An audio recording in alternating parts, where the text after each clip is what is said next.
name is Cecilia Plaza. I'm senior researcher for the ASAE Research Foundation, and I'm excited to be here today with this distinguished group of panelists to discuss diversity, equity, and inclusion.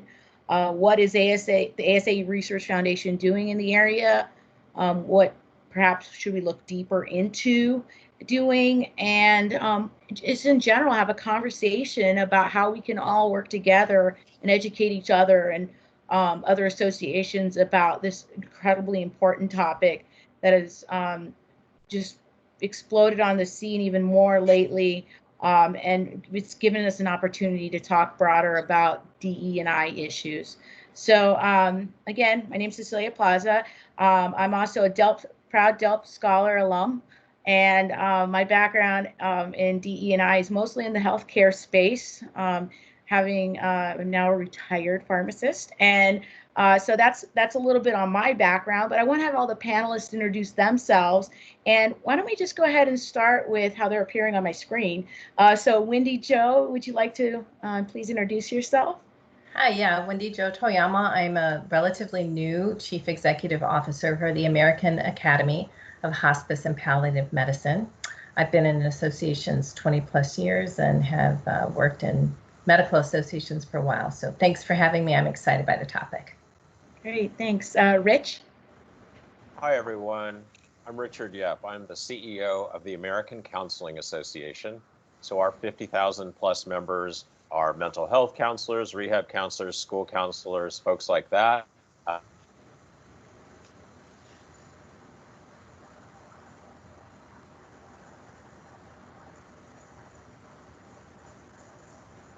Helped in the selection of Delft scholars, things like that. I'm very passionate about the issue. Great, thanks, Rich. You got caught off a little bit there, but I think we got the most important parts of what you were saying. You've definitely been an ally and an advocate in this space passionately. Heba, would you like to go ahead? Sure. Thank you for having me. My name is Heba Mahmoud, and I'm Senior Manager of Diversity Initiatives at the Consumer Technology Association. I apologize. The Consumer Technology Association is a trade association representing the consumer tech industry. We have about over 2,000 member companies, 80% which are small startups and small businesses, and the others are among the world's best known brands like Google, Amazon, all of those big companies. We also own and produce CES, which is the largest tech trade show in the world with over 180,000 attendees every year. And I am also in 2018, 2020 ASAE Delft Scholar, and I have been in the DEI space for about 5 years within associations. Great, thank you. And my co-moderator for today, C, go ahead and introduce yourself, please. Certainly. Thank you, Cecilia. I'm so excited to be here. I am C. Armstead, and I have the pleasure of leading diversity and inclusion efforts with the American College of Healthcare Executives, which consists of over 40,000 healthcare executives across the country and across the world. In addition to that day job, I also have served as the Diversity and Inclusion, the chair of the Diversity and Inclusion Committee for ASAE, and I currently head the task force related to diversity and inclusion that's part of ASAE's research committee. Prior to coming to ACHE about 5 years ago, I spent more than a couple of decades in the legal field with the American Bar Association and leading their diversity work for about 10 years. Great, thanks, C. Well, let's just jump right in and get to some questions. So there was a recent study that's coming out here soon for our ASAE membership that really examined challenges and opportunities for professional associations in advancing DE&I in the fields that they served. And in the findings, what came out was that a higher percentage of respondents reported challenges due to staff difficulties talking about DE&I versus members or volunteer leaders.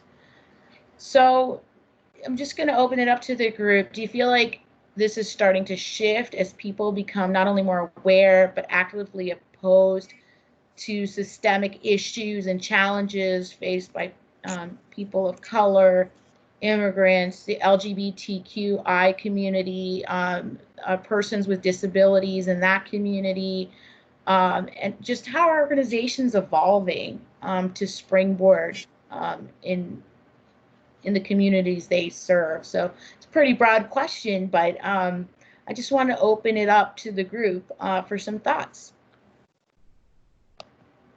Well, this is Rich. So I think that, it's not like teaching finance or publications or something like that. We're talking about feelings and emotions and things that are very, very personal.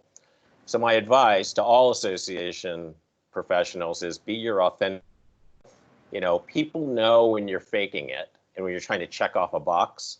So I think it's important for all of us at whatever level of an association you're at is to acknowledge what you know, what you don't know, what you need to learn, and then be willing to listen to your colleagues. We're not trying to persuade or convince so much as trying to understand where each person is at in their journey on DE&I type issues. Thanks, Rich. Anyone else want to tackle I'll part of that? Yes, picking up on what Richard shared on listening, I am very encouraged about recent times in that it has produced conversations, courageous, critical conversations. And you mentioned in the setup of this question that the study found that staff in associations often are hesitant to address the topic. And I'll say particularly based on the nature of their association membership. Some of our industries, some of our professions are more conservative. And so bringing up these sensitive topics may need to be done very carefully. But within the staff, I'm hopeful that there will be more conversations. Unfortunately, as a result of recent incidents in society, but it is encouraging to see the willingness of many individuals who previously were not open to having honest conversations, that they are now in a very intentional way initiating conversations. Now, we know conversations are only the beginning. We cannot stop at talking. There has to be subsequent actions, but starting with authentic conversations that will yield actions that will make a meaningful change. That's where I hope we are headed. That's great. On that as well, I definitely agree with Rich and C. It's been particularly much easier on CTA's staff to talk about DE&I because we've been intentional about it for multiple years, right? So we're not being reactive to what's currently happening in the world. We've been proactive in being intentional with our strategy. And my job as a D&I professional is not to come in and change people's moral compass. It's not to come in and try to persuade people of something that they don't believe in, but it's to help my association advance their mission through a different lens of thinking about who's not at the table, who needs to be included in the conversation to move our association's mission and vision forward. And so CTA, our foundation's mission has been launched on creating initiatives that help those with disabilities and older adults. When we launched CTA's diversity initiatives, we did that looking at our 80% startups and saying, well, what's needed in that space? And we made a $10 million commitment to invest in venture firms and funds that were supporting underrepresented founders in tech. And so it's much easier when your DE&I strategy is tied to your mission and vision for every employee to feel like they have a role in that DE&I mission. So if I'm talking to a staff member in membership or finance or whatever part of the organization, they feel like they're committed to it. And so it's much easier then to have those conversations tied to the business, which can then create teachable moments or opportunities to talk about what's going on broadly in our personal lives and in the world at large. And I I would just add, building on what you said, some of it is being comfortable being uncomfortable, right? Mm. So I hear some people say, but I don't want to say the wrong thing, or I don't know how to approach this. And I think that I would just encourage people not to let that be a barrier to having the conversation. Yeah. And I think there's also a need for grace. We are going to have blind spots. We are going to misspeak. And I think there's nothing, there's more powerful than going and seeking feedback, expressing regret. I know I've said some things I've regretted. I've gone back and had that conversation with someone. People have done that with me. So I think it's about having those courageous conversations you mentioned, C, and being uncomfortable. I think that's good. Yeah. No, that's all those points are just, to me, spot on. It's getting in that space where you can be comfortable being uncomfortable, and that can be a really hard space to be in, but one that's really worth it.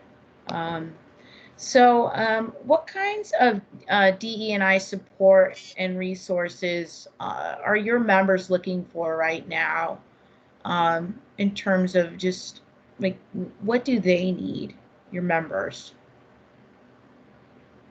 And Heba, this is going to be an interesting one for you because you do work for a trade association. So, Cecilia, if I may add a Please footnote to your question, and how do you know that that's what your members are looking for right now? And are you able to segment your membership, knowing that none of us have organizations where all the members are the same, quite the opposite. So what members are looking for what right now, and how do we know? So I'm going to talk. Go ahead. Wendy. I'm going to talk about something that surprised me a little bit. We invited our membership chair to reflect at our board meeting immediately following George Floyd, and she oversees as part of that diversity. And she's Black, provider of care, and she had shared that morning she had had a patient who was white request a white provider. And so she was talking about the idea that as we deal with anti-racism, our providers are committed to creating a safe space for everyone. So understanding how to handle those uncomfortable situations and microaggressions that come up in their work. And I know, Richard, you shared a powerful article with me on this topic, but it's really interesting to think about because it's difficult.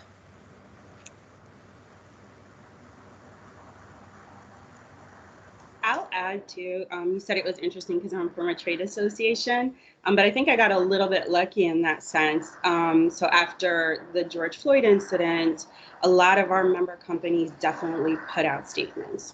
And I go back again to being proactive and being intentional with D&I work. We launched a member diversity inclusion working group in September of 2019.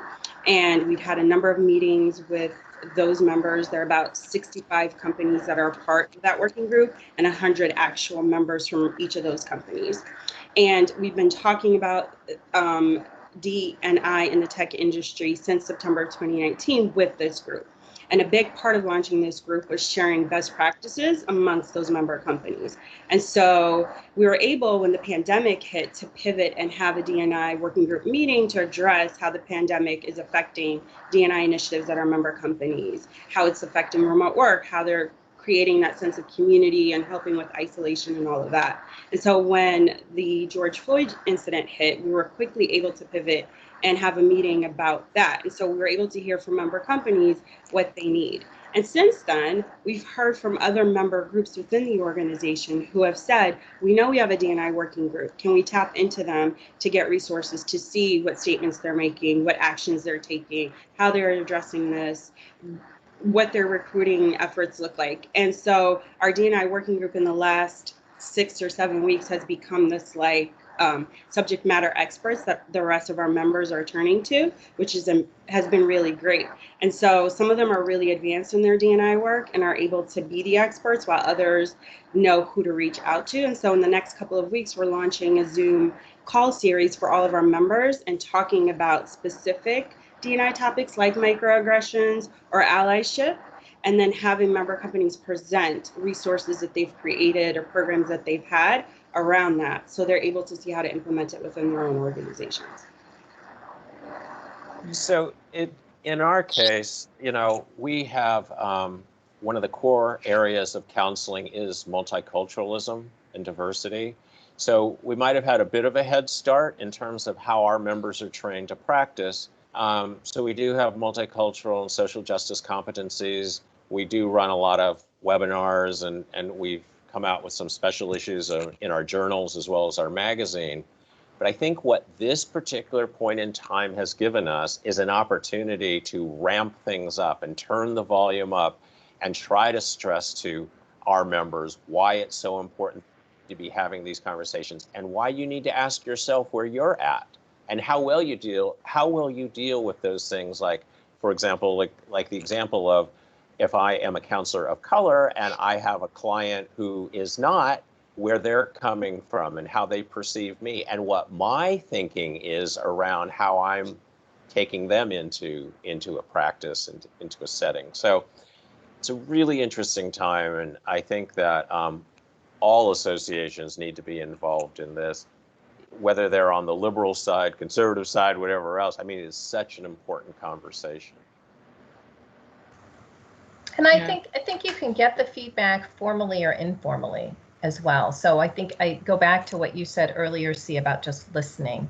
So we've had town hall meetings on the topic, and I've had individual board calls when the topic comes up. So there are ways similar to what has been shared, but there's also informal listening that can help inform because it is emerging.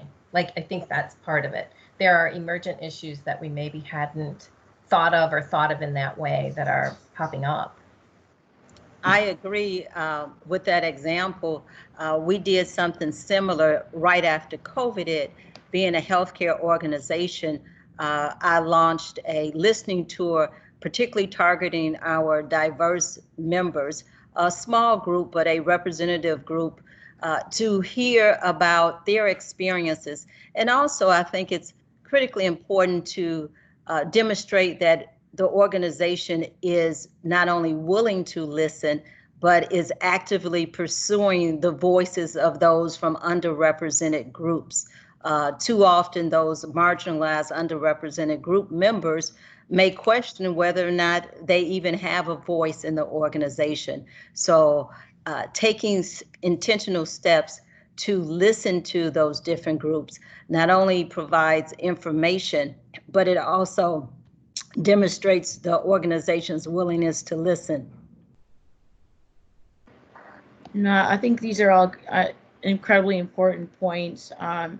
Definitely coming from a healthcare background, the understanding that there are certain things that it doesn't matter what your personal beliefs are. You have to, treat a patient as a human being first. And that's just an important thing that needs to be taught and learned, at least with healthcare associations in particular and their memberships. Thanks for adding that question. See, I really like that. So in the case of two of you, and maybe three, or maybe all of you, many organizations have dedicated DE&I staff to ensure the mission's carried out. And I know, C, you're that staff person, and Heba, you're that staff person. But so how does that advance the work? And are there things that make it harder because you are that DE&I person? Can you guys talk a little bit about that? And then Rich and Wendy-Jo, if you have a person on staff in your associations that does that, how do you view that from your perspective as CEO? So, C or Heba, want to start? I'll defer to Heba to start us off. Okay. Tag, you're it. It's all good. So I think I'm lucky enough that I am the staff person for DEI, and CTA, like I said, has been doing some sort of diversity initiatives for a number of years. So it's lived in, for instance, our conference team had put together a policy about diversity for speakers. In the foundation, working to send grants out to those that are older adults or with disabilities. Across a number of different verticals within CTA, there was some type of D&I work. And so when I came on board, it really created this house where this work could flourish and where people can go to and know that that's who they can go to. It really helped. What I felt when I started was that I formed a cross-departmental staff team to kind of offer insight and suggestions. And so we have monthly meetings. This is what's happening in your sphere. What can we do to help the work that you're doing? What can you all do to help the work that we're doing? Which has been really helpful. I think one challenge that I'm facing, just because I'm the first D&I person at CTA, is it's growing faster than I can maintain it. And so I wish it wasn't just one staff person, but a whole department or a team that could put together the efforts towards growing it even more. There's so much opportunity that's within this space, and our association definitely sees that. Our members see that. And so that would be the only challenge that I would say. Thank you. Thank you. See you back here. Yes. Go ahead, C. What are some of your thoughts? I see it as a both and situation, that there are both challenges and opportunities in having a dedicated practitioner focused on diversity and inclusion. For me at ASAE, it has truly been a blessing to be the first dedicated D&I practitioner, because I came into an organization that was already committed, squarely committed to this work. Before I started as the first D&I practitioner, the organization had many elements of diversity and inclusion being integrated throughout the organization. There was a long-standing program that existed on diversity leadership. A formal policy statement had been approved by the board nearly 2 decades before I came aboard. There were other tactics throughout the organization that were being implemented. With the creation of a dedicated D&I position, however, it allowed for elevation of the work to a more strategic level. And it also, as you mentioned, Heba, allowed for centralizing the coordination of the work. And so that, like you, I was a department of 1. I now am a department of 2, which I'm excited about. But a big part of my work is engaging in collaborations, both within the organization and externally. So it's not meant to be all of the work being done by one person. It is interspersed throughout the various departments, and I basically serve as a hub or a coordinator, if you will.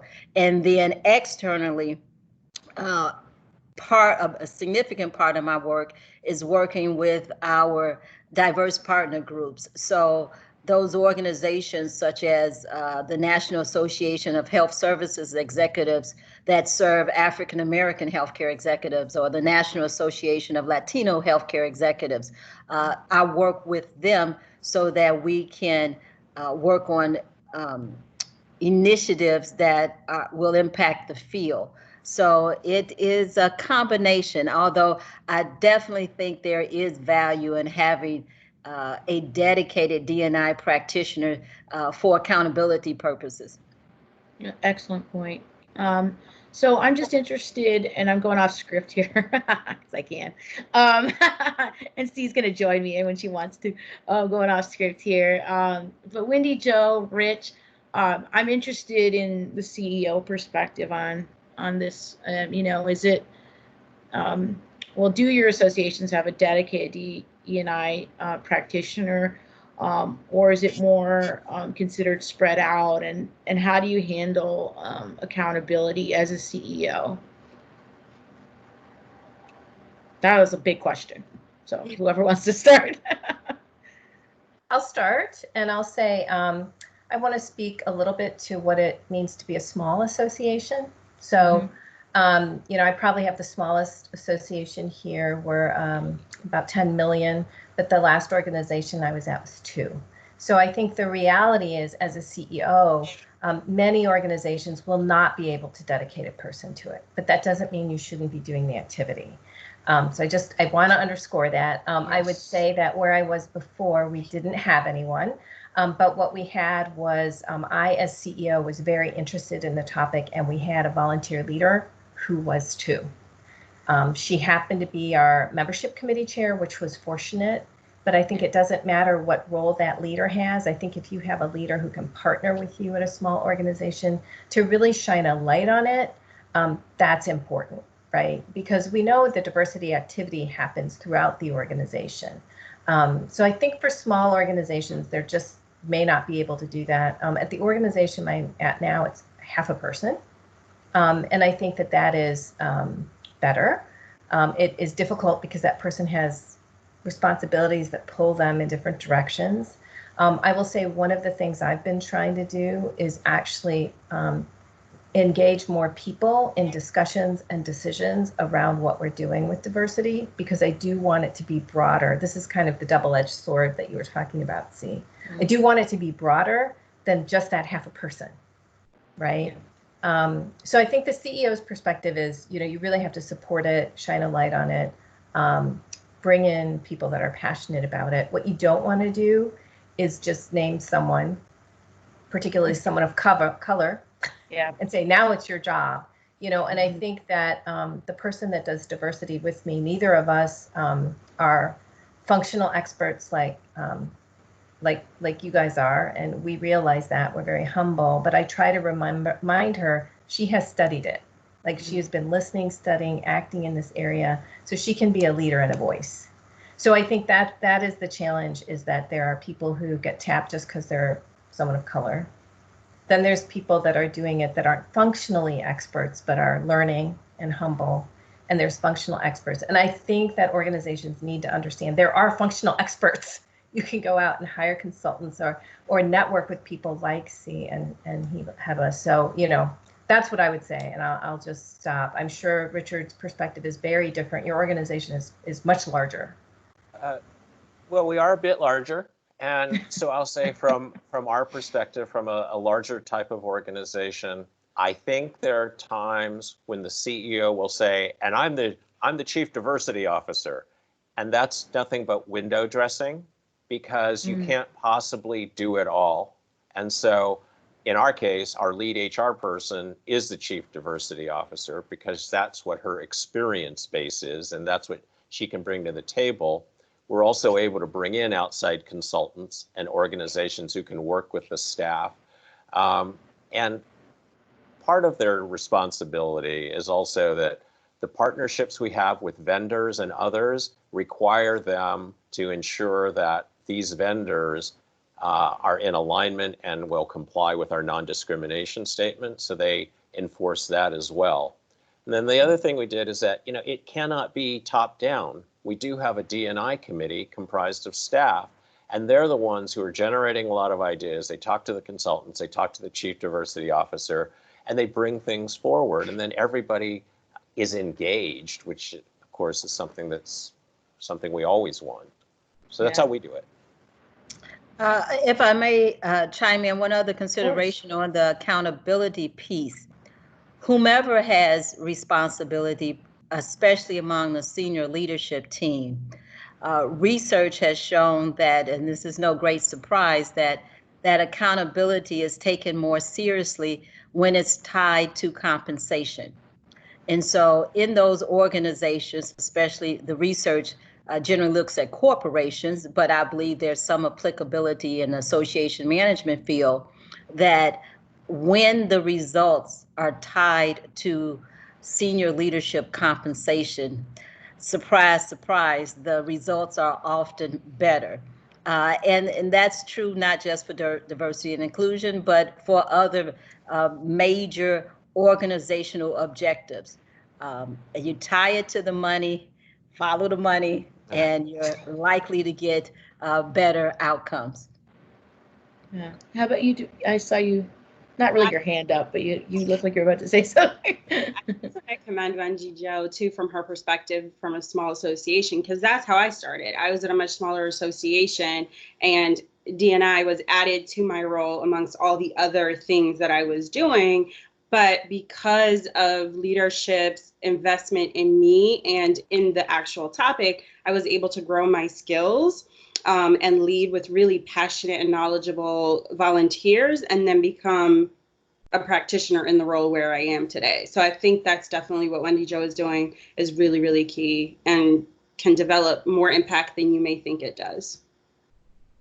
No, that's really great. I think one of the neat things that we've been, ASAE is continually evolving. We've got a new strategic plan coming for overall for the association, as Susan has shared. But Rob Lee, who is overseeing our DE&I efforts, he and I have talked quite a bit.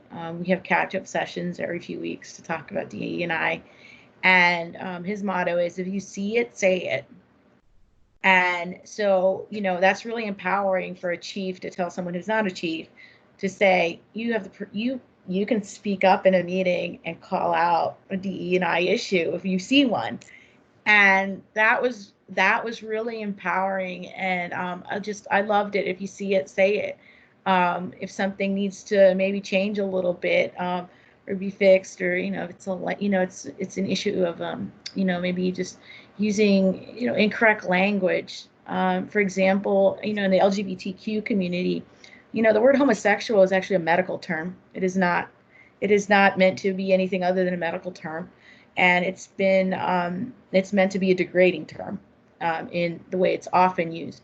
And so, it's taking ownership of even words and gently correcting your colleagues if they maybe don't say the right words, or, and helping them out. So I think that's important, and I like that. See it, say it. Again, it's about empowerment. Great. So let's go to the great. I love this discussion. I could keep you guys for 5 hours. Don't worry, I'm not going to. So in terms of, we've talked about some issues around staffing and the like, but I want to get a little bit more specific. And Wendy-Jo, I'm going to start with directing this question to you, and then open it up to the group if that's okay. We just, as a country, that was not a formal celebration, but many of us celebrated the 30th anniversary of the Americans with Disabilities Act going into effect.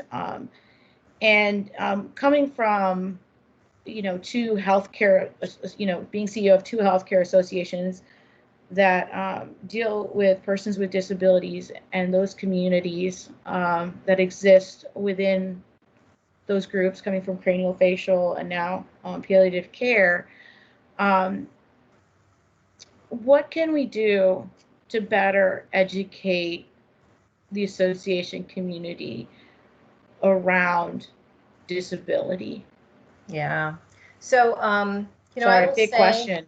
Yeah, it is. I will say I recently did some research on the space, and my big takeaway is that we need to do more. I think this is an area that is really sort of not seen and maybe not thought about until someone on your staff who may bring or have a disability really says something, sees something, say something, right? Mm-hmm. And we may think about it in terms of compliance, right? Are we able to offer the accommodation that's required? So I think there are simple things we can do. For example, just because a meeting space is ADA compliant does not mean it's easy for someone in a wheelchair, just as an example, to get around. I had read a very powerful example, have someone come on your site visit in a wheelchair and see how easy it is. So there are things like that. I was also shocked to learn that a lot of the digital kinds of accommodations that come on your phone now, they're not in the association management system, right?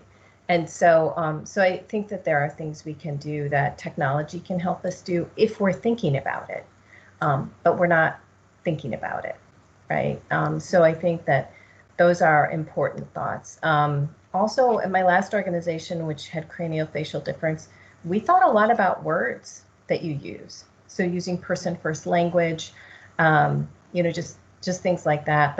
But I think this is an area that we're not doing enough. And again, I spoke to someone who underscored for me the intersectionality of this issue and how many people have a disability, and the idea that if you are of color and have a disability, you probably won't disclose your disability. And so that there are many people in this who have a disability and aren't disclosing because of intersectionality and concerns. And I honestly think we're dropping the ball here. I don't think we're doing enough. No, that was, absolutely agree with you. Did anybody else want to add to what Wendy-Jo just talked about?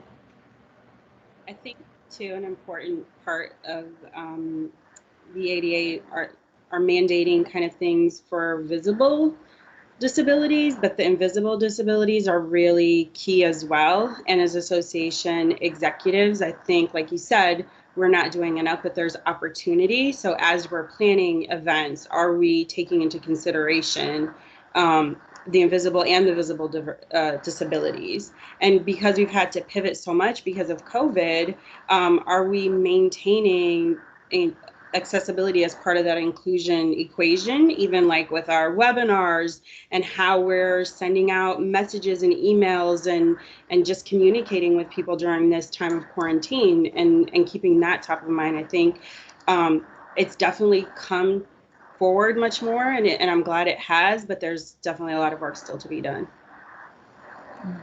I'll also comment, not directly, but indirectly addressing ensuring that we have diversity in our diversity. Just as persons with disabilities are often omitted from the discussion, another major segment, even though numerically they may be minor, but very significant, and those are Native Americans. Often in the racial, ethnic discussions, Native Americans are not included, and if they are, it is definitely a sort of an afterthought. And that's important overall. In certain geographic areas is even more important. Yes. But in our racial ethnic diversity work, we just need to make certain that we are taking into consideration Native Americans when we're discussing any aspect of it. Yeah, absolutely. Rich, did you want to add anything, or? Well, just I got the next question directed at you, so you can. No, I mean, what I was going to say is that, in the old days, so like you're designing a website and you're, people are saying, well, is it 508 compliant? Well, we've come so far beyond that now that we have to ensure that our staffs and our boards are aware of these things, because sometimes it isn't because they don't think it's important. They just don't know what they're supposed to be doing. And I think we're obligated as association professionals to make sure that our staffs and our boards are aware of these things. Absolutely. I just wanted to comment real quick about the issue with disability. I had the opportunity recently, thanks to Wendy-Jo, actually, my name was given to reporter from CEO Update. And, they print about this much. We talked for over an hour. We're getting together for coffee when COVID's over.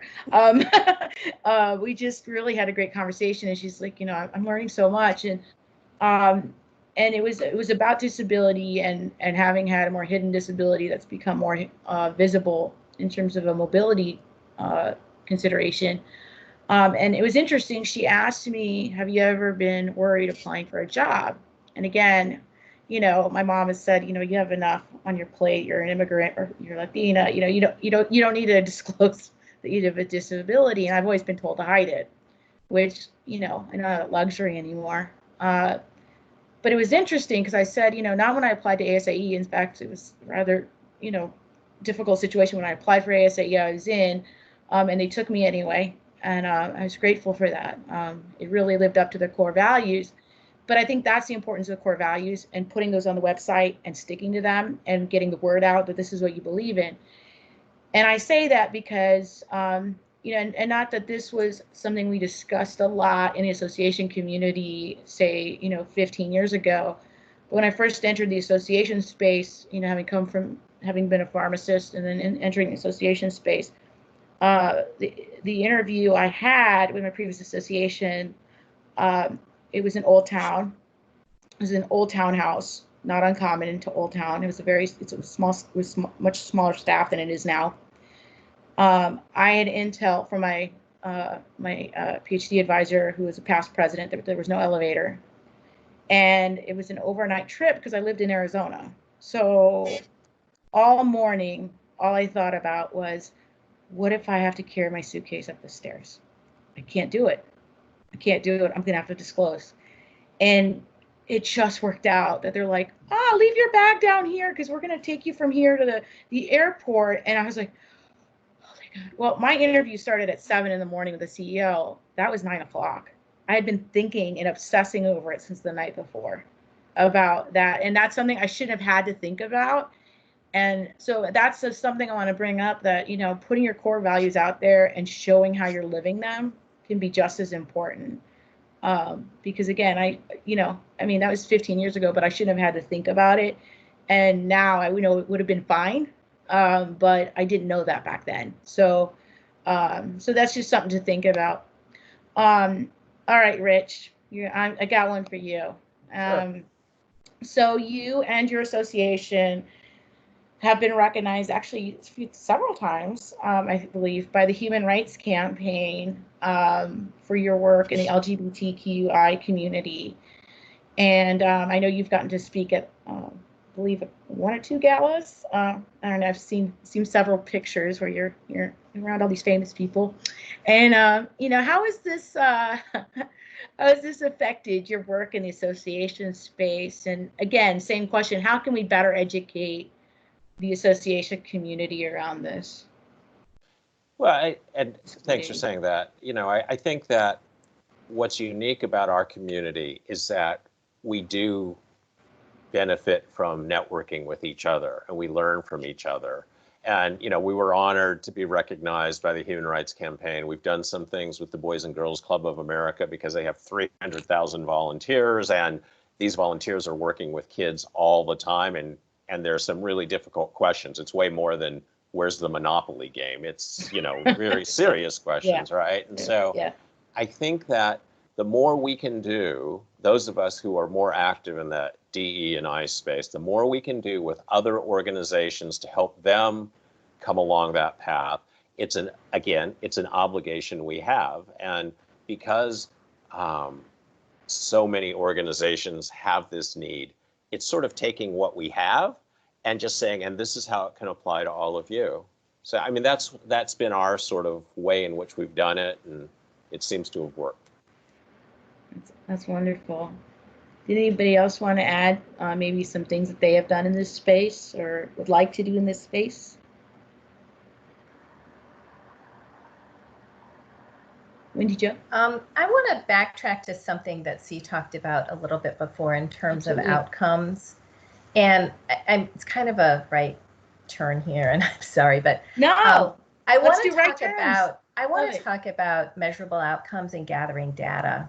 I was on a panel on a diversity topic in December and had gotten this question, from someone who said, we really want to track our progress, but, our board doesn't want to ask for the data because people complain and it'll depress response rates. And when I got to the organization I'm at, I was told the attorney said we couldn't. And I know the attorney didn't say we couldn't. The attorney probably said, if you're not doing anything with the data, there's some risk with GDPR, right? But I think we have to up our game as an association community in how important it is to gather the data. And we have to figure out ways to do it that comply with PCI, PHI, GDPR. But if we're not tracking that information, we can't measure progress. And I think I've had people ask about how you get diversity on a board. And the best example I found was one in doing the disability research, and it was Lighthouse for the Blind, and they set a goal. Like, they changed their governance structure, and when the guy I talked to was there, no one on their board was blind. Now 50% of the board has a visual impairment, and every department on staff has someone that has a lived experience. But that was because they created a stated goal. They gathered data. They measured outcomes. So I just think we have to not be sheepish about this. And I know it's sensitive because we don't want to do quotas and things like that, but I just had to make that pitch. So thank you. No, I love that. It actually set C up to talk about some upcoming research from the ASAE Research Foundation. So, C, do you want to talk about that work that you're pioneering here for us with the task force? I will start, though, with the right turn. Thank you, Wendy-Jo. It is so important that the diversity, equity, and inclusion work is data-driven. It's like any other aspect of organizational operations, that you lead with the data. Now, I'm a strong proponent of both qualitative and quantitative data. But the numbers matter. You know, we know the saying, you measure what matters. If it matters, you measure it. And so around the diversity and inclusion piece, there are challenges, particularly on gathering biodemographic information. But there are a lot of examples out there of organizations that have done it and have a fair measure of success. You know, for example, generally it's optional, but if the organization can give a valid reason on why they're asking the question and some assurance on how the information will be used, and of course that has to be authentic, it has to be valid that this is how we're going to use the information. But there are many examples out there, and many people in our everyday lives, we're used to checking boxes. Now, there's lots of challenges with box checking that opens up a whole nother discussion, debate, but nonetheless, gathering data that we then use to help us make decisions and build programs and use in our strategic work is essential. So thank you, Wendy-Jo, for underscoring that. And it's perfect segue into this most recent research that ASAE is launching. Let me back up for a second, though. You started, Cecilia, at the very beginning, referencing a research project that we launched, I believe it was in 2018, and it looked at how associations are helping their industries, their professions with diversity and inclusion work. And I believe that a report will be coming out soon from that research, which will provide a lot of quantitative and qualitative data on what associations are already doing. So this newest project, which we are at the point of requesting our prospectus. So researchers who are interested in potentially doing this research, we're looking for you now. By the time this comes out, though, that deadline will have passed. But this research will focus on diversity, equity, and inclusion at the highest levels of the organization, on the board, in the governance structure, and the impact of having diversity and inclusion and an equitable culture at that high level, its impact on the organization's diversity and inclusion work. And so we know anecdotally, and there's lots of research in the corporate environment that's critical, but this research will focus on associations and professional society. So we're excited about what we hope to find from this research. It will be yet another evidence of the value of organizations investing in building inclusive, equitable, and diverse organizations. So stay tuned. We're excited about it. If you are tapped to participate in this research gathering, please do cooperate because we want to have a rich, robust, diverse sample for this research. Yeah, no, and just it's exactly what Wendy-Jo's right turn said, you know, about having goals, and you know, and hopefully some of that will come out of this research, and help educate, like you said, Wendy-Jo, about the board, you know, having way more diversity than it did when it started because there was a goal. And so this research is going to be really interesting. The outcomes, I can't wait to see what they are, you know, hopefully be an agent of change, is what the goal is. But alas, our time has come to an end. I can't believe it. I could continue talking to you all for another 5 hours. I've had the absolute privilege of working with each and every one of you on different things, and so this has been a true gift to me. So thank you all for your time, and this has just been an incredible discussion. So thank you all, and really appreciate your time. Thank you. Thank you, Cecilia. Thank you.